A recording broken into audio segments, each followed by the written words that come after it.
میرا نام پاکیزہ ہے، ہم گاؤں کے رہنے والے ہیں۔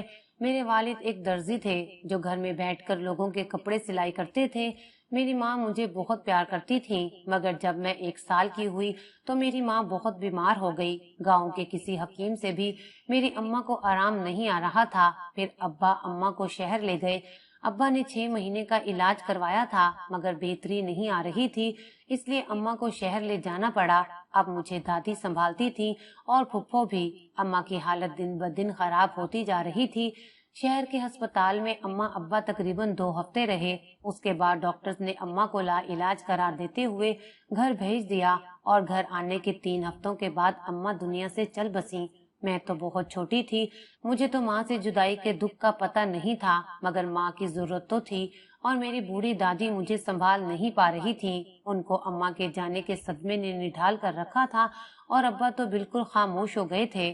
میری پھپھو کچھ دن مجھے سنبھالتی رہی مگر پھر وہ اپنے گھر چلی گئی۔ ان کا گھر شہر میں تھا، اس لیے بار بار آنا جانا ان کے لیے بہت مشکل تھا۔ اب میں اپنی دادی اور ابا کے پاس اکیلی تھی۔ میں بہت روتی تھی اور مجھے سنبھالنا ان دونوں کے بس سے باہر ہوتا جا رہا تھا۔ محلے والے اور رشتے دار دادی کو مشورہ دیتے کہ ابا کی دوسری شادی کر دیں، مگر ابا نہیں مانتے تھے۔ پر میری وجہ سے حالات ایسے بن گئے کہ ابا کو دوسری شادی کے لیے آمادہ ہونا پڑا۔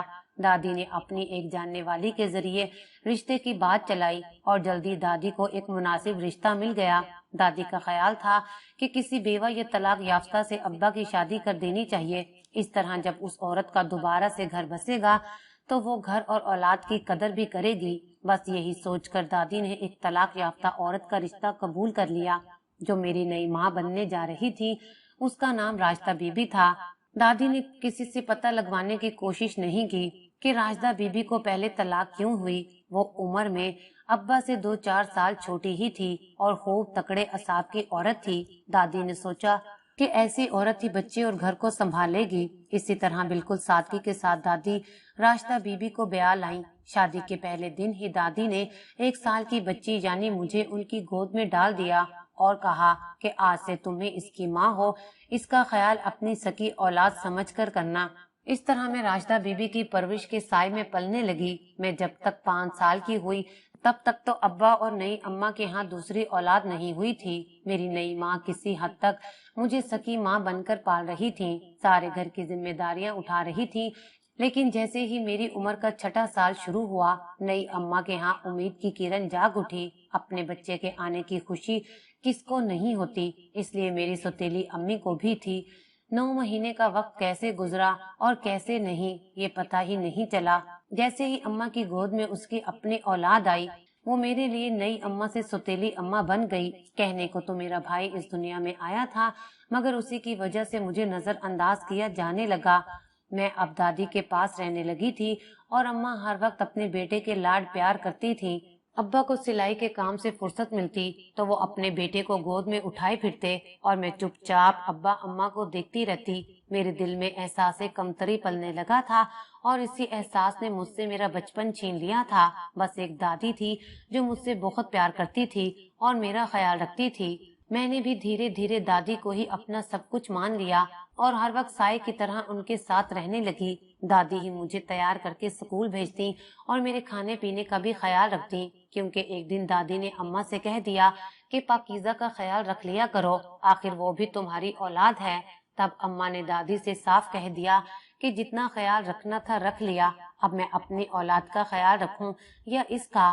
اماں کا جواب سن کر دادی کو چپ لگ گئی۔ پھر اس کے بعد دادی نے کبھی اماں سے میرے بارے میں بات تک نہیں کی۔ ایسے ہی 3 سال گزر گئے۔ میں 9 سال کی ہو چکی تھی اور 10ویں سال میں لگی تھی۔ اب میں باتوں اور رویوں کو محسوس بھی زیادہ کرتی تھی اور سمجھتی بھی تھی۔ دادی کی بوڑھی ہڈیوں میں اب اتنی طاقت نہیں رہی تھی کہ وہ میرے سارے کام کر سکتی۔ ایک دن دادی نے ابا سے بات کی اور کہا کہ اپنی بیوی کو سمجھاؤ کہ وہ پاکیزہ کو بھی اپنی بیٹی جیسا پیار دے۔ بن ماں کی بچی کو ایسے نظر انداز کرنا اچھی بات نہیں ہے۔ ابا نے اماں سے بات کی ہوگی تبھی وہ تھوڑا بہت میرا خیال رکھنے لگی، مجھے کھانا دے دیتی اور سکول بھیج دیتی۔ میں اتنے میں ہی خوش ہو گئی اور اماں کے ساتھ گھر کے کام کاج میں ہاتھ بٹانے لگ گئی۔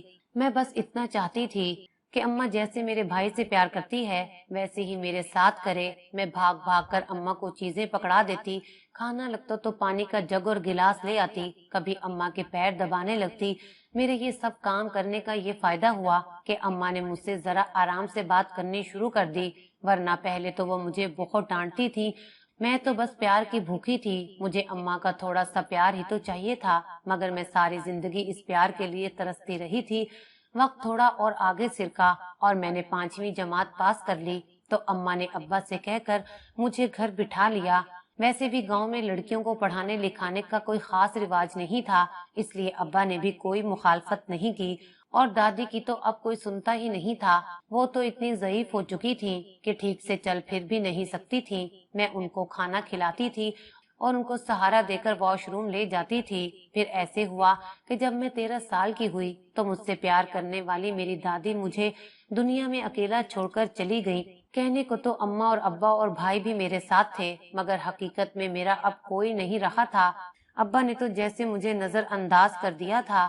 انہی دنوں ابا نے میرا رشتہ چچا عاشق کے بیٹے سلمان سے کر دیا تھا اور انہیں کہہ دیا کہ جیسے ہی میں 18 سال کی ہو جاؤں گی وہ مجھے رخصت کر دیں گے۔ سلمان کی گاؤں میں کریانے کی دکان تھی، اس کی رنگت کالی سیاہ تھی۔ میں اس رشتے پر راضی نہیں تھی، مگر مجھ میں اتنی ہمت نہیں تھی کہ میں ابا سے کوئی بات بھی کر سکوں۔ میں تو اماں سے بھی کچھ نہیں کہہ پاتی تھی۔ سال بعد 2 جوڑے اماں جو مجھے بنا دیتی تھی وہی میرے لیے بہت تھے۔ کھانا پکا پکایا مل جاتا تھا، باقی گھر کے سارے کاموں کے لیے اماں اب مجھے آوازیں لگاتی تھیں اور میں ہمیشہ کی طرح بھاگ بھاگ کر اماں کے کام کرتی، مگر میرے لاکھ جتن کرنے کے باوجود بھی اماں نے کبھی مجھے پیار سے اپنے سینے سے نہیں لگایا۔ بھائی کی ہر ضد پوری کرنے والی اماں مجھ سے کبھی میرا حال تک نہیں پوچھتی تھی۔ چاہے مجھے بخار ہوتا یا نزلہ زکام میں تب بھی کام کرتی، اور جب کبھی زیادہ طبیعت خراب ہو جاتی تو 2 دن بستر پر گزر جاتے۔ اماں روٹی پانی تو مجھے دے دیتی، مگر 7 باتیں بھی سننے کو ملتی تھی۔ میں کس سے کہتی کہ مجھے ماں باپ کے پیار کی ضرورت ہے، بس خاموشی سے زندگی گزار رہی تھی۔ مگر میری زندگی میں اصل طوفان اس وقت آیا جب ابا کو اچانک ہارٹ اٹیک ہو گیا اور وہ 3 دن ہسپتال میں رہنے کے بعد دم توڑ گئے۔ ابا کے جانے کے بعد تو میں بالکل ہی بے سہارا ہو گئی تھی۔ اماں کی ہر وقت کی جھڑکیں اور گالیاں ہی بس میرا مقدر بن گئی تھیں۔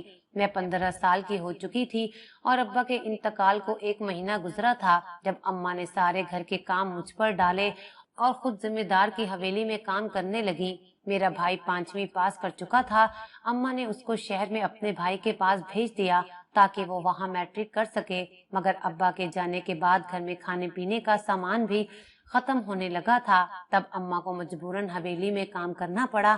اماں صبح کو ناشتہ کر کے حویلی جاتی اور شام کو واپس لوٹتی تھیں۔ میں سارا دن گھر کے کاموں میں لگی رہتی، کبھی صفائیاں کرتی تو کبھی کچن دیکھنے لگ جاتی اور کبھی آنگن میں رکھے پودوں کی دیکھ بھال کرنے لگ جاتی۔ میں چاہتی تھی کہ اماں کو گھر کی ہر چیز صاف ستھری نظر آئے اور کوئی کام نہ کرنا پڑے، کیونکہ وہ اپنے اور ہم دونوں بہن بھائیوں کے لیے ہی حویلی میں کام کرنے جاتی ہیں۔ حویلی سے واپسی آتے ہوئے حویلی کا بچا ہوا کھانا اماں ساتھ لے آتی اور ہم دونوں ماں بیٹی وہی کھانا کھا کر سو جاتے۔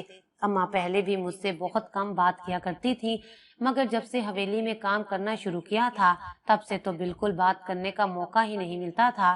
رات کو جب اماں بستر پر لیٹتی تو میں اماں کے پیر دباتی تاکہ وہ سکون سے سو سکے۔ اماں سو جاتی اور میں پیر دباتی رہتی۔ جب مجھے نیند آتی تب میں سو جاتی اور صبح سویرے ہی میں جاگ جایا کرتی تھی۔ حویلی سے ملنے والے پیسے اماں سنبھال کر رکھ لیتی۔ اماں نے کچھ پیسوں کی ایک چھوٹی سی کمیٹی ڈال دی تھی تاکہ بھائی کی پڑھائی میں کام آ سکے۔ کھانے پینے کے لیے بچا ہوا کھانا اماں لے آتی تھی، اس میں سے جو بچ جاتا وہ اگلے دن دوپہر کو میں کھا لیا کرتی تھی، کیونکہ اماں کہتی تھی کہ اگر گھر میں کھانا پکائیں گے تو سارے پیسے اسی میں لگ جایا کریں گے۔ میں تو پہلے ہی اماں کی ہر بات کو حکم سمجھتی تھی۔ ایسے میں اماں کو حویلی میں کام کرتے ہوئے 3 سال گزر گئے تھے۔ میں 18 سال کی ہو گئی تھی اور چچا عاشق وعدے کے مطابق اب مجھے اپنی بہو بنانا چاہتے تھے۔ انہوں نے شادی کی ساری تیاریاں کر لی تھی اور اماں نے ان سے کچھ دن کا وقت مانگا تھا، کیونکہ حویلی میں بڑے ذمہ دار کا انتقال ہو گیا تھا اور حویلی میں کام بڑھ جانے کی وجہ سے اماں مجھے اپنے ساتھ لے جاتی تھی۔